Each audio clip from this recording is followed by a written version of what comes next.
Have you ever felt like you're standing in a room full of people, yet you're completely alone? Not the kind of alone that comes from being ignored, but a deeper, more unsettling kind of isolation. The kind where you realize you've changed so much that the conversations around you feel hollow. The laughter feels forced, and the connections that once sustained you now feel like fragile threads ready to snap. If you've ever experienced this, you're not losing your mind. You're outgrowing your world.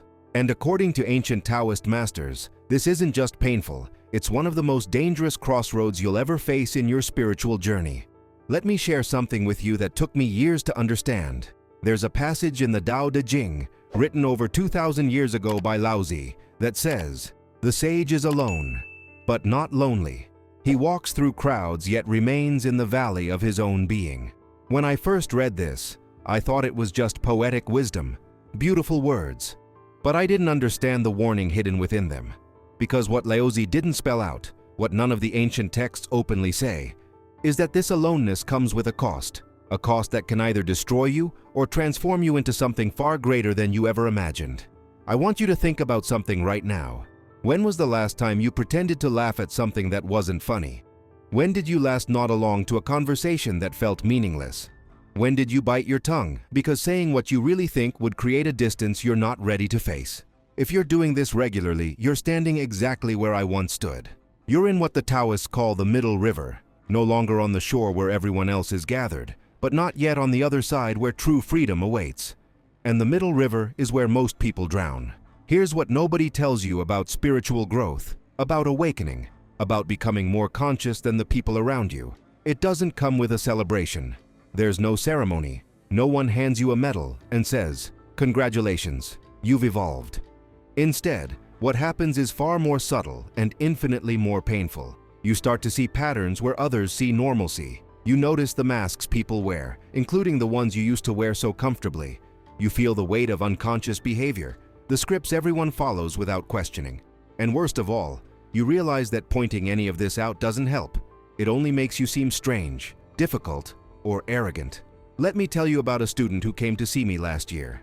I'll call him Marcus. Marcus worked in corporate finance, had a beautiful family, earned more money than he knew what to do with. On paper, his life was perfect. But when he sat across from me, his eyes told a different story. He said something I'll never forget. "I feel like I'm watching my own life through a window.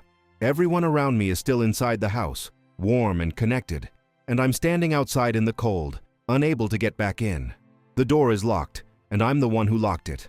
Marcus had spent 3 years studying meditation, reading philosophy, working on himself. He'd had genuine breakthroughs, moments where he felt connected to something vast and meaningful. But with each breakthrough came a painful realization. His friends didn't understand what he was talking about anymore. His wife thought he was having a midlife crisis. His colleagues saw him as distracted and uncommitted. The more conscious he became, the more isolated he felt. And here's the dangerous part. He started to resent his own growth. He began to wish he could go back to being unconscious, back to the warm house where everyone else was laughing and drinking and not asking difficult questions. This is the hidden danger the ancient Taoists warned about. Not the journey itself, but the moment when you realize you can't go back. The moment when you're tempted to shrink yourself, to dim your light, to pretend you don't see what you see, just to belong again. And this moment, this exact crossroads, is where your spiritual journey either dies or truly begins. In ancient China, during the Warring States period, there was a practice among Taoist sages that seemed strange to modern minds. When a student showed signs of genuine awakening, when they began to see beyond the illusions that kept society functioning, the master would send them away, not as punishment, but as protection. They would send them to live in the mountains, far from other people, for a period of time. Why? Because the masters understood something crucial. The newly awakened person is vulnerable. They're like a butterfly that just emerged from its cocoon. The wings are still wet. They can't fly yet. And if they're surrounded by caterpillars telling them that crawling is the only way to move, they might never discover they can fly at all.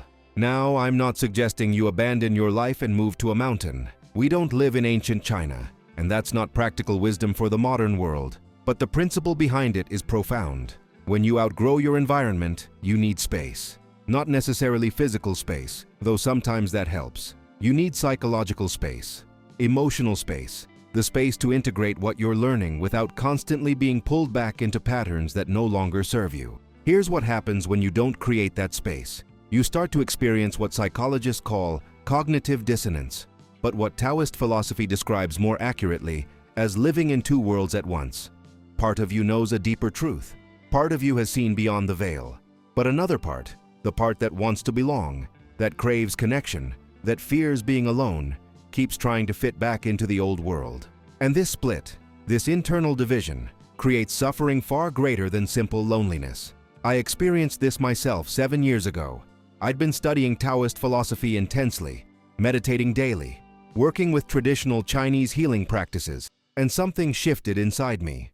The shift was subtle at first, then undeniable. I started to see how much of human behavior is driven by fear, by unconscious programming, by a desperate need for approval and security. I saw it in my friends, in my family, in myself. And once you see it, you can't unsee it. So I tried to share what I was learning. I tried to bring my friends along on the journey. I'd bring up these ideas at dinner parties, recommend books, invite people to meditate with me. And the response was polite disinterest. At best, they thought I was going through a phase. At worst, they worried I was joining a cult. The more I tried to bridge the gap, the wider it became. I felt like I was speaking a language nobody understood, even though I was using the same words as everyone else. The breaking point came during a weekend gathering with old college friends. We'd been close for over a decade, but that weekend I couldn't participate in the usual conversations. The gossip felt trivial, the complaints felt repetitive, the jokes felt hollow. I found myself sitting quietly while everyone else laughed, feeling like an alien in a human costume. And then one of my friends pulled me aside and said, "What's wrong with you lately? You've changed. You're not fun anymore." That comment devastated me. Not because it was cruel, it wasn't. It was honest. I had changed. I wasn't fun in the way I used to be. And in that moment, I had a choice. I could pretend to be the old version of myself, force the laughter, engage in conversations that felt empty, just to preserve the connection.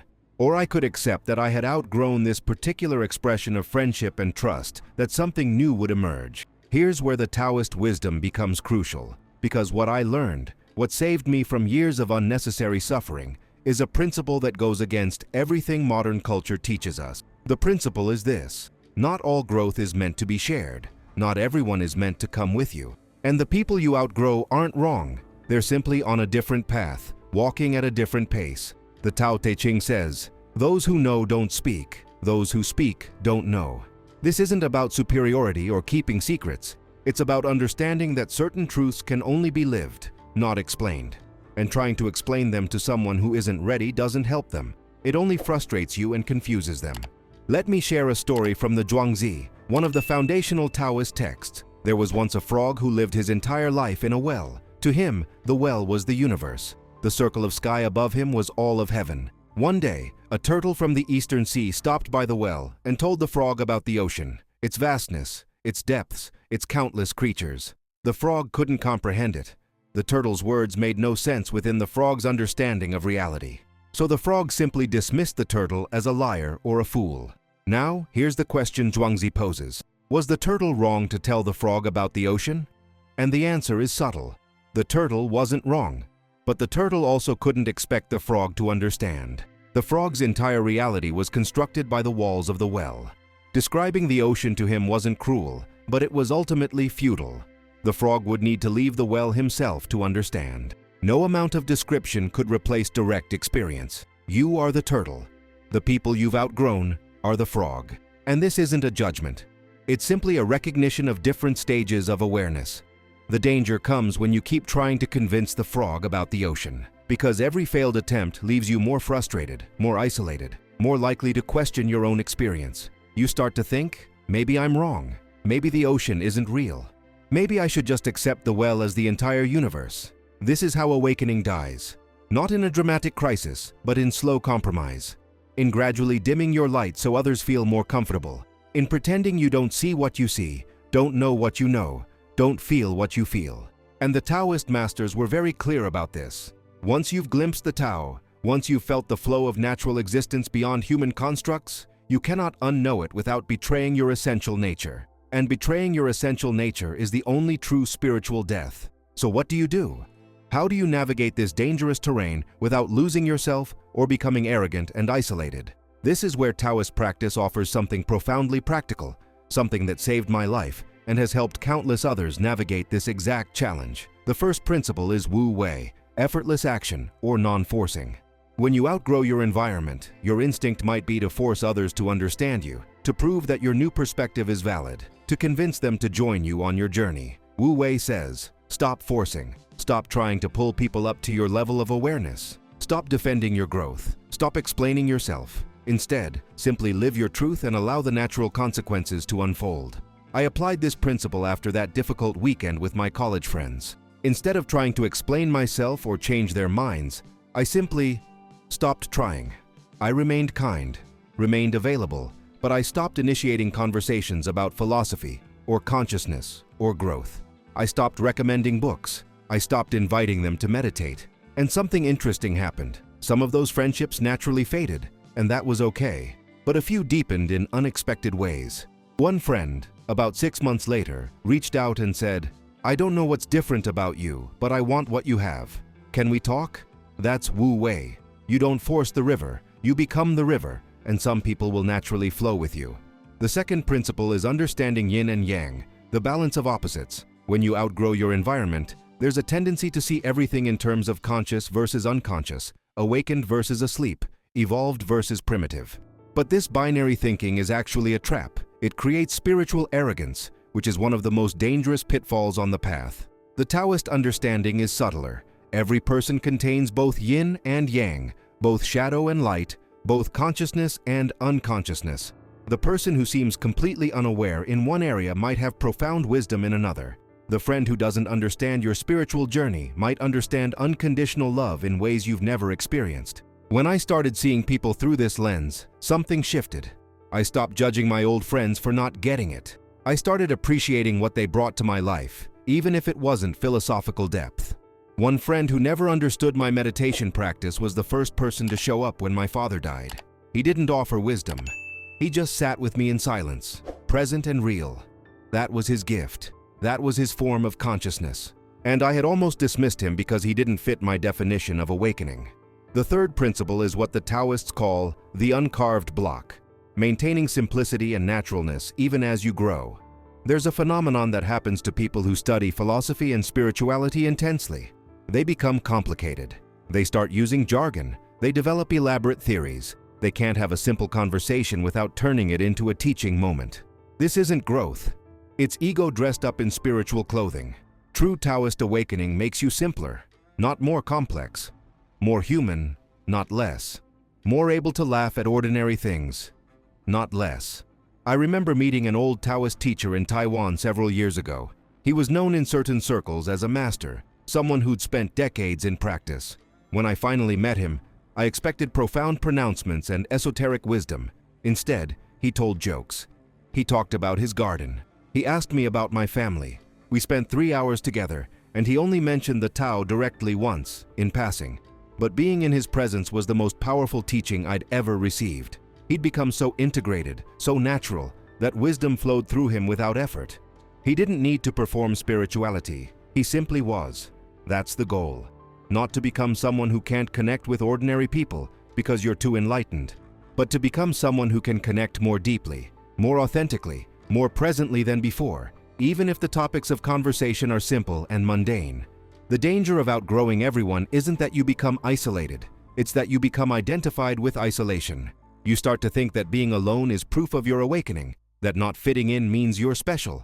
And this is where ego hijacks the spiritual journey and turns it into another form of separation. Let me give you a practical exercise right now. Think of someone in your life who you feel you've outgrown. Someone who doesn't understand your journey, who seems unconscious or stuck or unaware. Got someone in mind? Good. Now, I want you to identify one area where that person is more conscious, more skilled, more wise than you are. Maybe they're better at maintaining long-term relationships. Maybe they're more generous. Maybe they have a relationship with their body that you've never achieved. Maybe they're more present with their children, more committed to their craft, more honest about their limitations. Find that one thing, and then ask yourself, have you really outgrown them, or have you just grown in a different direction? This isn't about denying your growth or pretending you're not evolving. It's about maintaining humility, which the Tao Te Ching names as one of the 3 treasures of spiritual life. Now here's the paradox that the Taoist masters understood deeply. The more you embrace your difference, the less isolated you feel. The more you stop trying to fit in, the more you find genuine connection. Because authentic connection isn't based on similarity, it's based on truth. And when you stop performing, stop pretending, stop trying to be understood, when you simply show up as who you are, you give others permission to do the same. Some will reject you, some will feel uncomfortable, but some, the right ones, will meet you in that space of authenticity.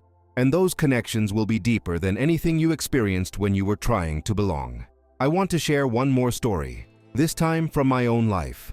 About 2 years after that difficult weekend with my college friends, I found myself at a meditation retreat. There were about 30 people there, from all walks of life. On the second day, during a break, I was sitting under a tree, and someone sat down next to me. We didn't speak at first, just sat in comfortable silence. After about 10 minutes, she said, "It's lonely, isn't it? Waking up while everyone else is still asleep." I looked at her, and something in her eyes told me she understood. We talked for hours that day. She shared her journey, how she'd lost most of her old friends, how her family thought she was going through a crisis, how she'd questioned her own sanity more times than she could count. We laughed about the absurdity of it. We cried about the pain of it. And for the first time in years, I didn't feel alone. That's what happens when you stop compromising. You lose quantity, but you gain quality. You lose the comfort of fitting in, but you gain the freedom of being yourself. You lose the easy connections based on shared unconsciousness, but you gain the profound connections based on shared awareness. And those connections, rare as they are, make every moment of isolation worth it. But here's the most important thing I need you to understand. This process takes time. The Taoists talk about natural cycles, about seasons. There's a time for shedding the old, and there's a time for waiting in the cold before new growth emerges. If you're in that cold waiting period right now, if you feel isolated, misunderstood, disconnected from everyone you used to know, trust the process. Don't force new connections. Don't desperately try to make old connections work. Don't betray who you're becoming just to avoid being alone. There's a Taoist practice I want to teach you, something that helped me through the darkest moments of this transition. It's called returning to the valley. In Taoist metaphor, the sage doesn't climb to the mountaintop to prove their enlightenment. They descend to the valley, to the lowest place, to the space of humility and receptivity. The valley is where water naturally flows. It's where life gathers. It's where growth happens. Here's how you practice it. When you feel isolated, when you feel superior or different or misunderstood, physically lower your body. Sit on the floor. If you're standing in a conversation, subtly shift your weight lower. This isn't about being submissive. It's about remembering that wisdom flows downward, not upward. Arrogance rises, humility descends, and in that descent, you create space for genuine connection. Next, practice what the Taoists call listening with the whole body. When someone is speaking to you, especially someone you feel you've outgrown, don't listen for what's wrong with their perspective. Don't mentally catalog their unconscious patterns. Instead, listen for the life force moving through them. Listen for the pain they're not expressing. Listen for the wisdom hidden in their words, even if they're not aware of it themselves. This practice does 2 things. It keeps you humble, and it often reveals that the people you've dismissed have more depth than you realized. Here's your specific challenge for the next 7 days. Each day, have at least one conversation with someone you feel disconnected from, someone you might have outgrown. But here's the rule. You cannot mention anything related to spirituality, consciousness, growth, or awakening unless they bring it up first. Your only job is to be present, to listen, and to find one moment of genuine connection. Just one moment where you're both being real, both being human, both touching something true. If you do this for 7 days, come back and share your experience. I promise you something will shift. There's another layer to this that we need to address: the anger. Because outgrowing your environment doesn't just make you feel lonely. It often makes you angry. Angry at people for staying asleep. Angry at society for rewarding unconsciousness. Angry at yourself for caring what others think. This anger is natural, but it's also poisonous. The Taoists have a saying: the sage is like water. Water benefits all things and does not compete. When you're angry, you're competing. You're trying to prove something. You're resisting what is. I was angry for a long time. Angry at friends who seemed content with superficial lives. angry at a culture that celebrated distraction and avoided depth, angry at spiritual communities that seemed more interested in performance than practice. That anger felt righteous. It felt like proof of my awakening, but it was actually proof of my attachment. I was attached to others waking up, attached to being understood, attached to my journey being validated by external recognition. The transformation happened when I asked myself a simple question. What if everyone is exactly where they're supposed to be? What if consciousness unfolds according to its own timing, its own organic rhythm, and my job isn't to accelerate anyone else's process? What if the most loving thing I can do is trust each person's journey, even when it looks like they're wasting their life? This isn't about giving up on helping others or becoming indifferent. It's about understanding the difference between imposing and offering. Imposing comes from your need to be right, to be validated, to not feel alone in your awareness. Offering comes from genuine compassion. When someone is ready, when they're asking, when the timing is natural, you share what you know. But you don't force it. You don't resent them if they reject it. You don't measure your worth by whether they accept it. There's a beautiful passage in the Zhuangzi about a tree that was so gnarled and twisted that no carpenter would use it for lumber. Because it had no practical value, it lived for hundreds of years while the straight, useful trees were cut down young. The tree said, "My uselessness is my greatest use. It has kept me alive." When you outgrow your environment, you might feel useless. You don't fit the mold society has created. You can't play the games everyone else is playing. But this uselessness is actually your protection. It's keeping you alive in a deeper sense. It's preventing you from being cut down and shaped into something that serves others' purposes, but destroys your essential nature. So embrace your uselessness. Embrace your inability to fit in. Embrace the fact that you make people uncomfortable sometimes, that you ask questions no one wants to answer, that you see things others would rather ignore. This isn't a flaw. It's your function. In the ecosystem of human consciousness, there need to be people who live on the edges, who question the center, who evolve first so that the path is clearer for others later. But, and this is crucial, don't confuse embracing your difference with performing your difference. Don't become the person who wears their awakening like a badge, who speaks in spiritual jargon to prove they're evolved, who judges everyone for being unaware. That's not a sage. That's an ego pretending to be a sage. And people can feel the difference, even if they can't articulate it.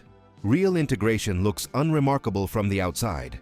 You might appear ordinary. You might have regular conversations about regular things. You might laugh at simple jokes and enjoy simple pleasures. But internally, you're free. Free from the need to prove anything. Free from the compulsion to fix anyone. Free from the fear of being misunderstood. And that internal freedom radiates in subtle ways that draw the right people toward you, without you having to announce yourself. Let me share what happened with Marcus, the man I mentioned earlier. After months of working together, he had a breakthrough. He stopped trying to get his wife to understand his meditation practice. He stopped bringing up philosophy with friends who weren't interested. He stopped performing his growth. And something unexpected happened. His wife became curious. Not because he was trying to convince her, but because she noticed he was genuinely happier, more present, less reactive. She asked to join him in meditation one morning, just to see what it was like. That's the power of Wu Wei. That's what happens when you stop forcing and start flowing. The people who are meant to join you will join you, not because you convinced them, but because they saw something in you they wanted for themselves. And the people who aren't meant to join you will fall away, naturally and without drama, making space for those who resonate with who you're becoming. Now, I need to address something that might be happening for you right now as you listen to this. You might be thinking, yes, this is exactly what I've been experiencing. I'm not crazy, I'm not alone. And that recognition is powerful. But there's a trap here too. The trap is using this understanding as a new identity. I'm someone who's outgrown their environment. I'm awake while others are asleep. I'm on a higher level. The moment you make this into an identity, you've lost the plot. You've turned the Tao into another ego structure.